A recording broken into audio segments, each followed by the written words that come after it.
শ্রমিক মালিক এক হয়ে গর্ব দেশ নতুন করে প্রতিপদ দেশ। সারা বিশ্বের মতো বাংলাদেশেও পালিত হচ্ছে মহান মে দিবস। বর্ণাঢ্য র্যালি সহ নানা কর্মসূচিতে অংশ নিয়ে ন্যূনতম মজুরি ও নিরাপদ কর্মপরিবেশের দাবি জানান শ্রমিকরা। বিস্তারিত জানাচ্ছেন শাহরিয়ার বাঁধন।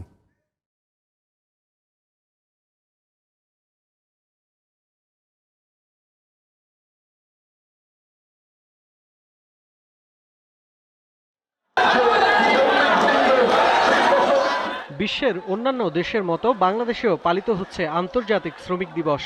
দিবসটিকে ঘিরে রাজধানীর শাহবাগ, পল্টন, মতিঝিল, মিরপুর, গাবতলী সহ বিভিন্ন স্থানে রাজনৈতিক এবং শ্রমিক সংগঠনগুলো মানববন্ধন, আলোচনা সভা সহ নানা কর্মসূচির আয়োজন করে। বৃহস্পতিবার সকাল থেকেই শ্রমিক সংগঠনগুলো ব্যানার ফেস্টুন হাতে মিছিল ও র্যালির মাধ্যমে প্লেকার্ড নিয়ে স্লোগানে জড়ো হয় জাতীয় প্রেস ক্লাবের সামনে। এ সময় বিভিন্ন দাবিও তুলে ধরেন শ্রমিক নেতারা। পক্ষে 30,000 টাকা জাতীয় ন্যূনতম মজুরি ঘোষণা করা হোক, শ্রমিকদের রেশনিং ব্যবস্থা চালু করা হোক, প্রবাসীদের জন্য গঠিত প্রবাসী কল্যাণ ব্যাংক, এই ব্যাংকের টাকা দিয়ে যথাসময় টাকাটা পায় না, প্রবাসীরা বিদেশে যেতে পারে না।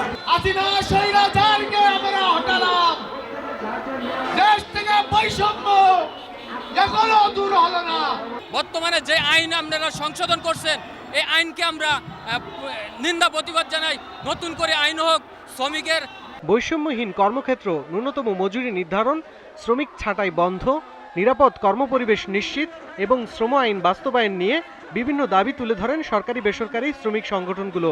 সরকারের কাছে দাবি জানাই, এই বৈষম্য থেকে কর্মচারী অঙ্গনকে মুক্ত করা হোক। জারিকৃত কৃষি শ্রম নিয়োগ নীতিমালা 2017 বাস্তবায়ন করতে হবে। মর্গ ভাতা এবং পে স্কেলের দাবিতেই মূলত আমাদের আজকে এখানে দাঁড়া। যে টাকা বেতন আমরা পাই সেটা দিয়ে আমাদের সংসার চালানো সম্ভব হচ্ছে না। কর্মসূচি পালন করেন গণমাধ্যমের সংগঠনগুলো।